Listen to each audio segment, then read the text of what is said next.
Hey everybody, Chris Kennedy here for Inside Greeley, and today I'm out on the beautiful Poudre Trail in North Greeley, and I'm out here with Mike Sidwell. He's the trail manager, and today he's going to catch us up a little bit on some of the fun things they've been doing along the trail and some of the things that we can also look forward to here in the not so distant future. Hey Mike, how's it going?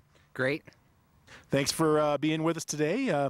Why don't you start off and tell us a little bit about some of the events that you've been involved with over the last, I don't know, through the summer months and into the fall. Well, in September, we had a great, successful second Poudre River Trail Challenge. We had almost 400 people there, almost 200 runners. Started at Poudre Ponds and then came to the big event festival we had at Island Grove. Great weather, great turnout, awesome event. We just barely had our volunteer appreciation night where we thanked all the volunteers. For those that don't know, the trail is, majority of the work done on the trail and projects is done by volunteers. We actually had over 2,000 hours put in by volunteers on the trail this summer. And so we just thanked them for everything they did. How many volunteers would you say that you have working on the trail at any given point in time or overall? Well, for the two events, both the Trail-a-thon and the Poudre River Trail Challenge, we had about 75 for each day of event. Wow. And so on top of that, you know, with all the different business groups, it's hard to get an exact amount, but hundreds, definitely, over the course of a year. Oh, and you were actually involved in the zombie zoom, too, as it were. It wasn't actually on the Poudre Trail, right? But you were involved in that as well.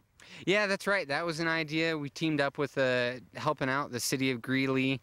Again, you know, there's a lot of bike traffic on the Poudre River Trail. That's something we like to encourage. And so this was a small, fun bike event with something going on downtown. It was a blast. It was really fun. Something we look forward to. I look forward to being a part of every year. And so this sort of thank you event was just to sort of do just that. Thank all the volunteers for being involved and helping out. And so maybe talk a little more about that. Where exactly was that?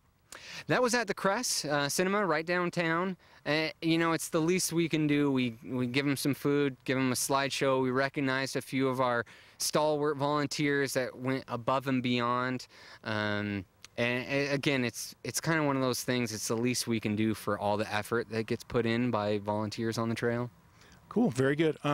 So why don't you talk a little now? I know that I guess your main season for events is sort of coming to a close, but that doesn't necessarily mean that the trail itself is closed. Is that right?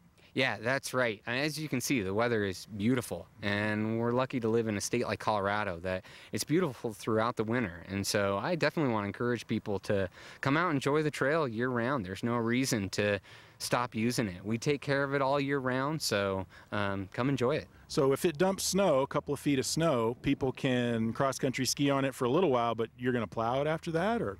Yeah, that's right. We will try to get to it as soon as we can. You know, it's better before everybody cross-country skis on it to try to plow it. But absolutely, some of the most beautiful scenery, as most people know in Colorado, is when there's snow on the ground. And so what a great place to come enjoy it. And this area, this natural area, is beautiful when it's snow-covered and the trail is clear. So yeah, we plowed as soon as we can. I would bet that a whole other group of animals actually comes out during the winter too. Is that the case? Absolutely. Wildlife scenery during the fall, winter, spring months is incredible. The bald eagles that live near the Poudre Learning Center are usually around and more active during the winter months. So I tend to see more deer during the winter months. So you see a lot of wildlife during the winter that you wouldn't see in the summer. Okay, cool. Anything else that folks can look forward to, if not in the winter, maybe coming up in the spring?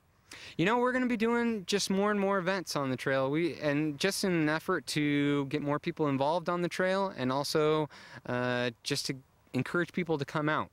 So, you know, our next big event is the Poudre River Trail-a-thon in May, but we'll be doing more events. We do a moonlight bike ride in the summer, and so we'll definitely be looking to kind of expand that next year. And yeah, just little things that, you know, to encourage people to get out here. Well, that sounds like a lot of fun. You did mention, though, that most of the work is done by volunteers. Is that the case? Absolutely, yeah. So if people are interested in getting involved or even making donations, I assume folks can make donations. Is that true? How do they go about all that stuff? Yeah, that's a really important point is go to poudretrail.org. That's where you can find all my information, or you can email directly from the website, and you can donate right from there, fill out a donation form. There's also a volunteer form, or my contact information if you want to just call the office and figure out how you can get involved.